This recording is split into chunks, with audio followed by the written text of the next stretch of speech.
परीक्षित को पांडव उपदेश कर रहे हैं कि बेटा, कभी हमारे जीवन में प्रयास ये करना कि कभी गलती से हमसे कोई अपराध ना बन जाए, गलती से कहीं संतों का अपमान ना हो जाए, ऐसा बोले प्रयास करना। शरण में बोले एक बार कहीं शत्रु हुआ है तो बोले माफ कर देना।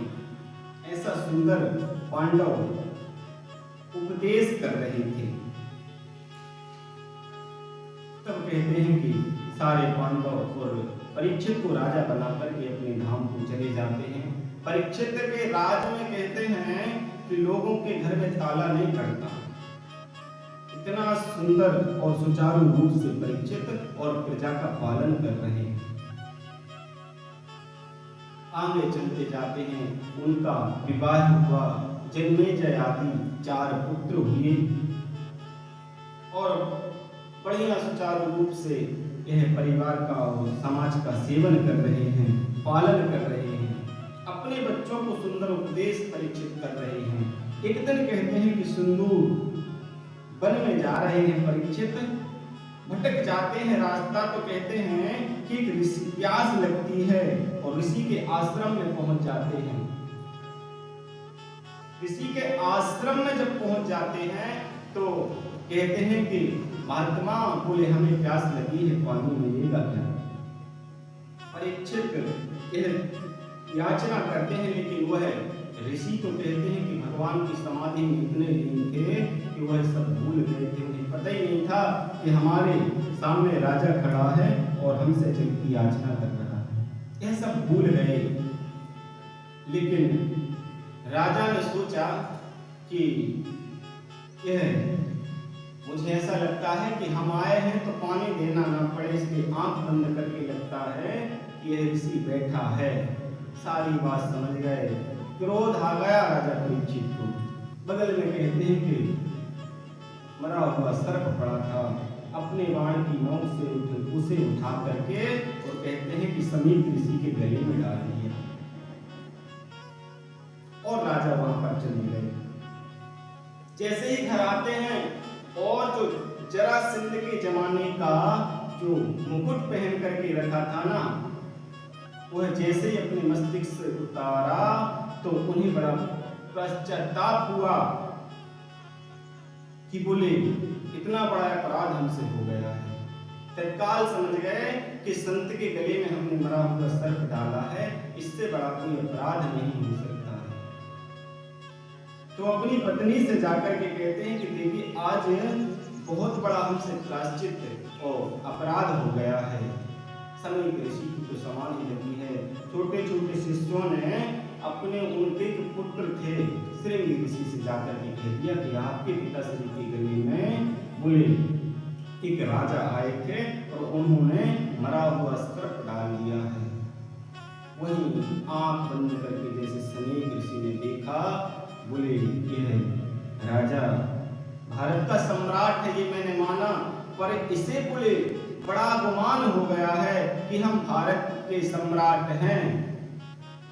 सो वहीं पर कहते हैं कि कोसी नदी से जल लेकर के और कह दिया कि राजा तू भारत का सम्राट है, तुझे गुमान है, जा आज के 7वें दिन के बाद बोले तुझे जो तक्षक तूने मेरे पिताश्री के गले में डालना है वही तक्षक नाम का बोले सर्प आएगा और तुझे डस लेगा, तेरी मौत हो जाएगी।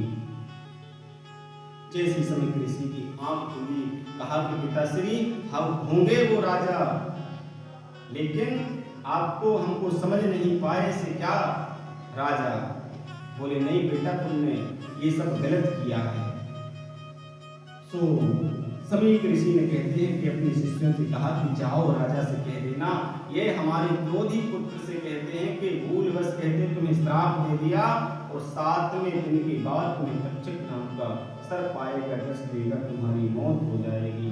हो सके तो 7 दिन में अपने जीवन का सुधार कर सकते हैं। परीक्षित को पता चला तो अपनी पत्नी से कहता है कि हमें दुनिया का बहुत बड़ा आश्चर्य सुनाने जा रहे हैं। कौन सा आश्चर्य? बोले आश्चर्य यह है कि 7 दिन तक बोले हमको जीवित रहना है। 7 दिन के बाद जब तक्षक नाम का सर्प आएगा, हमें कस लेगा, तो हमारी बोले मौत हो जाएगी। तो कहता है कि देवी, हम अपनी यह हृदय पर हाथ धर करके कह रहे हैं कि 7 दिन तक हमारा कुछ नहीं होगा, क्योंकि बोले ये श्राप नहीं, बोले संत का ये वरदान है। क्योंकि संसार के प्राणियों में कोई ऐसा नहीं है कि जो यह कह सके कि 1 सेकंड हम जी सकते हैं। इस जिंदगी का बोले कोई भरोसा नहीं है, कोई एक पल नहीं जी पाता है। और तुम कह रहे हो कि हम तो 7 दिन का वादा कर रहे हैं कि 7 दिन तक हमको जीवित ही रहना। तो संत ने बोले एक वरदान दिया है, देवी इस संसार में कोई भरोसा नहीं, कोई कब चला जाए। जो हमारी श्वास लेकर के जाती है वो वापस आती है कि नहीं, इसका कोई भरोसा नहीं है। लेकिन हम दावे के साथ कह रहे हैं। संतों ने आकर के समझाया कोई बात नहीं। तो उसी समय कहते हैं कि राजा ने अपना सारा राजपाट त्याग करके और गंगा के किनारे सुखताल में जाकर के और बैठ जाता है। सारे महात्मा ऋषि सोच विचार करते हैं कि हमारे राजा हैं, इनके लिए उपाय कुछ न कुछ तो करना चाहिए। लेकिन कोई कहता है कि कम से कम 9 दिन तो चाहिए, दुर्गा पाठ होगा 9 दिन के बाद। तो लेकिन परीक्षित को 7 दिन का श्राप है। कोई कहता है हनुमान जी का पाठ होगा तो 41 दिन तो चाहिए। बात जब यह नहीं समझ पाते हैं तो यह जैसे ही पता चलता है कि सुखदेव जी महाराज की आंख खुल जाती है कि हमारे राजा को कोई 7 दिन में मरने का श्राप लगा है। सारी संत समाज वहां जाकर के बैठ जाती है। उसी सभा में कहते हैं कि सुखदेव जी महाराज पहुंच जाते हैं। और जब सुखदेव जी महाराज कहते हैं कि परीक्षित के पास जाते हैं तो बहुत भीड़ लगती है। तो बोले बाबा आ रहा है, बाबा आ रहा है। ऐसी भीड़ लोगों की लग जाती है। और परीक्षित की सभा में जैसे ही सुखदेव जी महाराज का पदार्पण होता है तो सब लोग खड़े होकर के सुखदेव जी महाराज का वंदन करते हैं, प्रणाम करते हैं, उनका पूजन करते हैं। सुखदेव जी महाराज से यहाँ पर संतों ने परीक्षित से कह दिया कि ये बहुत बड़े महात्मा हैं, इनसे यदि तुम्हें कुछ मांगना ही है तो केवल ऐसा प्रश्न करो जिससे तुम्हारे 7 दिन की तुम्हारी जो 7 दिन के तुम मेहमान हो उससे तुम्हारी मुक्ति हो जाए। सुखदेव जी महाराज जैसे बैठे तो परीक्षित ने संतों ने समझा दिया था कि ऐसा कुछ मत कहना, बस तुम तो अपनी मुक्ति का कारण पूछ लेना। तो यहाँ पर राजा परीक्षित कह रहे हैं कि प्रभु आप बोले हमें ऐसा उपाय बताइए कि जिससे 7 दिन के जो हम मेहमान हैं उससे हमारी मुक्ति हो जाए। तो यहाँ पर सुखदेव जी महाराज ने भी कहते हैं और कहा कि राजन बड़ा तुमने उत्तम प्रश्न किया है। यह तुमने बोले अपने लिए नहीं, यह तो कृतो लोक हितो नृपा, तुमने तो बोले पूरी समाज का प्रश्न किया है। वरीयानि स्थिते कृष्णः कृतो लोक हितो नृपा। बहुत ही सुंदर तुमने प्रश्न किया है कि जल्दी मरने वालों को क्या करना चाहिए। तो यहाँ पर सुखदेव जी महाराज ने कहते हैं कि ना अपने गुरुदेव भगवान का वंदन किया ना कुछ, और जैसे ही प्रश्न किया सो बस उनने और कहना शुरू कर दिया कि राजन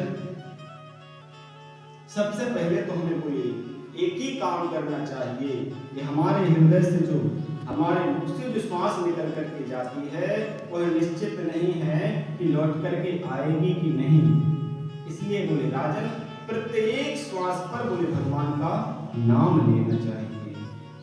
श्वास श्वास पर कृष्ण भजे वृथा श्वास जन खोय, ना जाने या श्वास की यावन होय न होय। हे राजन बोले प्रत्येक श्वास पर हमें भगवान का ही नाम लेना चाहिए।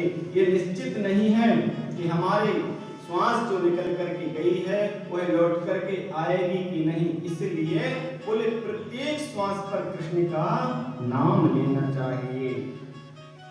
क्यों?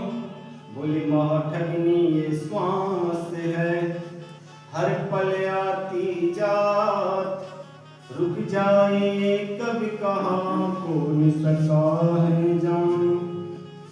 प्रत्येक परिस्थिति में बताया है कि राजन हमें केवल और केवल भगवान का गुणानुवाद करना चाहिए।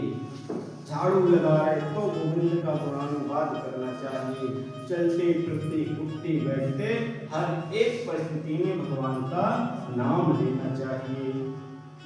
कर से करम करम विधि नाना, कर से करम करम विधि नाना, मन राखऊं जहाँ कृपा निधाना।